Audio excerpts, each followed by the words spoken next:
And welcome to the Thursday morning edition of Top Story. I have to say one of the top stories in the last month or so has been Catch the A's, right? My goodness, everyone and their mother was either there or had friends there buying tickets for them. Such a great endeavor, and it went on and on and on just to add to the drama of it. And of course, the charities that were lucky enough to benefit were the Algoma Public Health Unit and Big Brothers Big Sisters of Sault Ste. Marie. And joining us from that organization is Lisa Vezo-Allen. Lisa, good to see you. How are you? Thanks, Leanne. I just want to correct, it was the Group Health Center Trust. Yes. I was thinking APH and it's GHC. Yeah. Yes, thank you. I appreciate that. No problem. Now, you are like the head honcho now. I am the head honcho. It's pretty amazing for me. I started working at Big Brothers back in 2007 to the end of 2009, and then left that position to be the executive director of Sioux Youth Association. And Mark Zimberski, who was the executive director of Big Brothers at that time, really was, and I've said, is one of my mentors.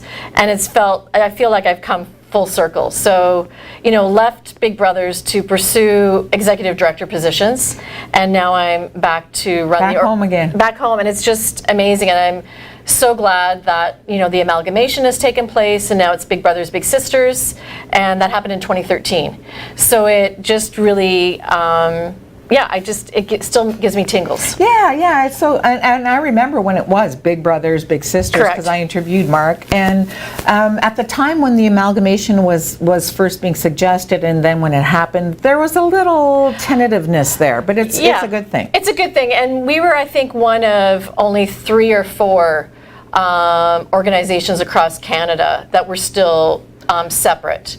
So the national org, Big Brothers Big Sisters of Canada, they do a lot to assist in that whole process. And actually, after I left Big Brothers, my husband joined the board, and he was actually on the amalgamation committee. It's a family affair. It's totally a family affair. That's awesome. And we've always, helped out and volunteered when we could, even, after we both were no longer officially involved. But it's always been near and dear to my heart. And mentorship is always, I feel, a really critical piece in both, youth development and even, as adults, we need mentors. So it just really is something that I solidly believe in. You know what? That just made me think of something, because you think of Big Brothers Big Sisters, or at least I have historically, and that, an adult mentors a child. But a child can also mentor an adult and teach that adult a lot of things too. Well, most definitely, because it's 2 different people and different experiences, and quite often, our bigs will say they're getting more out of it than the littles. It's so impactful when you're making a difference in a child or a youth's life, that for many, it's like, I'm getting more out of this than I think they are. So that's, really, really key. And I've been lucky in my career to have some amazing interns that I still keep in touch with, and I'm still their mentor, and that relationship has developed along the way. So I just seem to have like a trail of, 10 children that follow me around. That's wonderful. So you're a foster mom too. I am. But and that's key. And even for me, I will still, I have had some great mentors in my life that if, I'm in doubt of something, or if I need some assistance, or even just sometimes like a cheerlead, like, yes, you can do this. If you need to vent. Then I seek out to those people as well. That's awesome. Tell us about Big Brothers and Big Sisters 2018. What do you need from the community? Back in the day when I interviewed Mark, it was very much volunteers. Still that same issue? We always need volunteers. So things have changed a little bit. We do have cross-gender matching. So we have some big sisters that are matched with little brothers. And we have the highest percentage of that in all of Canada. So we're the leader in that new development as far as mentorship goes.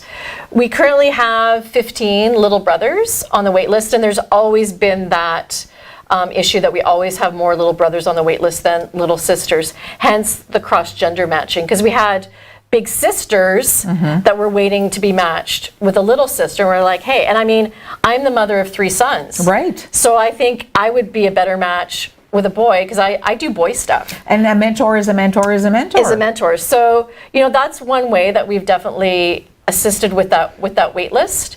But volunteers are always welcome, and we do couples. So, a couple can mentor as well. Big sisters, big brothers, couples. That is definitely... That's phenomenal. You guys Yeah. have changed a lot. You've really grown into what's needed nowadays. Well, yeah, and you have to respond to the needs of the community, and that's really a key piece is taking a look at where are the gaps and how can we fill those gaps. And with this Catch the Ace money, that money goes to programming.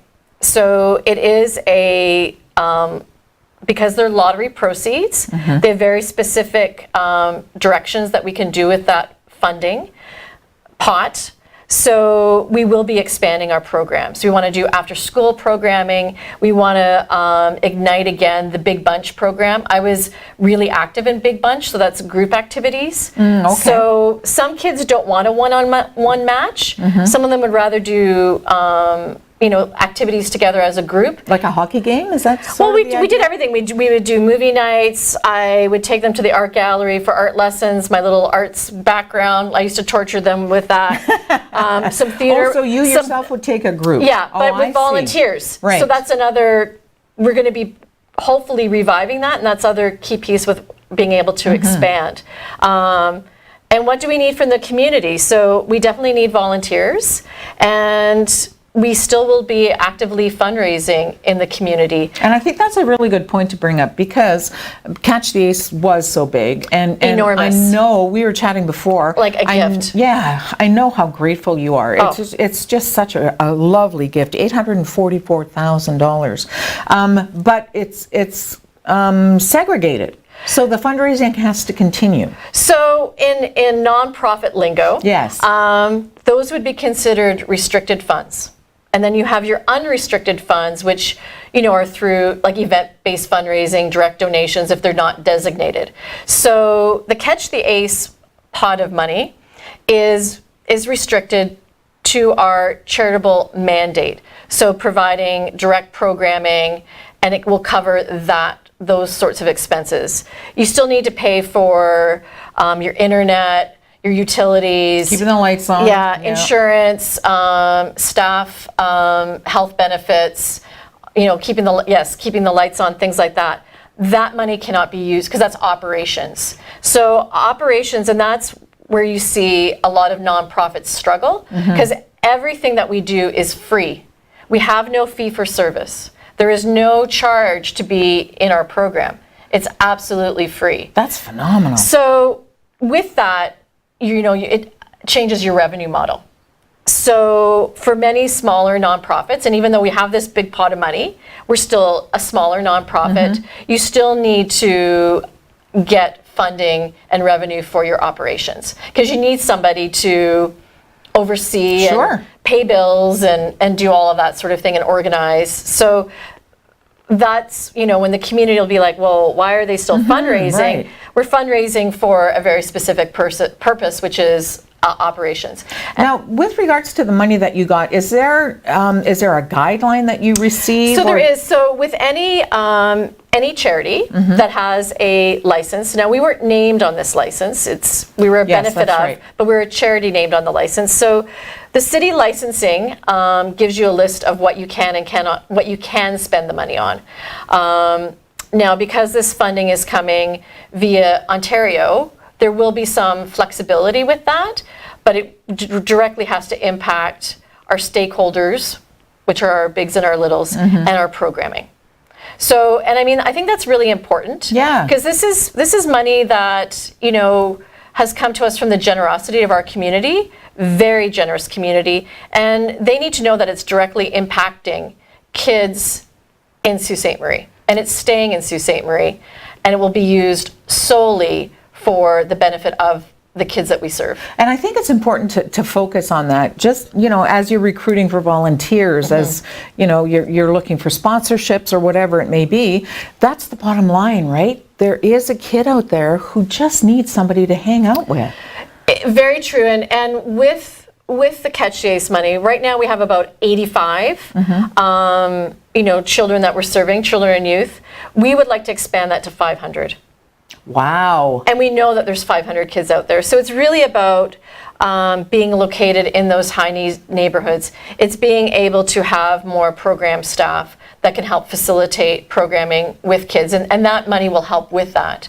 And it's really, where do we need to be? What is a good space for us? So we are currently at the Boston Hub. They are going to be converting that hub back to housing. So we're in that flux situation again Right. of Looking for a home. we're looking for a home. So that's what we need from our community, really, is understanding that what we do is really important. And it was really great. The other morning I was at Cora for the academic awards ceremony.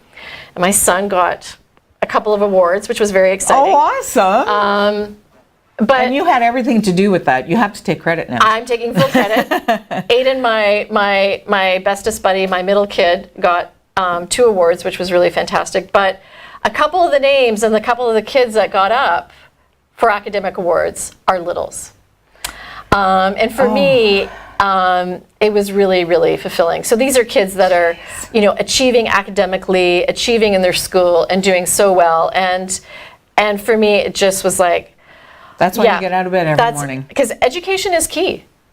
That's the bottom line. Education is key. If we want our youth to do well, they need to be supported in their education. They need to be supported to know that they can go to post-secondary and have those dreams. And when I saw a couple of kids and I knew their names get up, it was just, I was, equally as chilled seeing my own kid as seeing them up on the stage. That's wonderful. That's awesome. So just before we go, if we want to help out, if we want to volunteer, if we want to ask some questions, if we're not sure if we can volunteer, if we're a good match, because that's the whole process. call us. What's your phone number? So we've had the same phone number forever. Have you? Is it still the same one? We've had many different homes, but we keep the same phone number. At least keep that consistent for So us. it's area code 705-945-7717. And call us, and we will get back to you. And thank you so much for this opportunity, No Loretta. problem. Thank It's you. always good to see you. Good And to I see you hope too. you find a new home, a nice big one. Huge. Yeah, huge. Let's make it big. 500 kids. You need helper. She needs a house. Thanks, Lisa. Thank you. And we'll be back with more Top Story right after this. Thieves. These are some of the worst people in the country.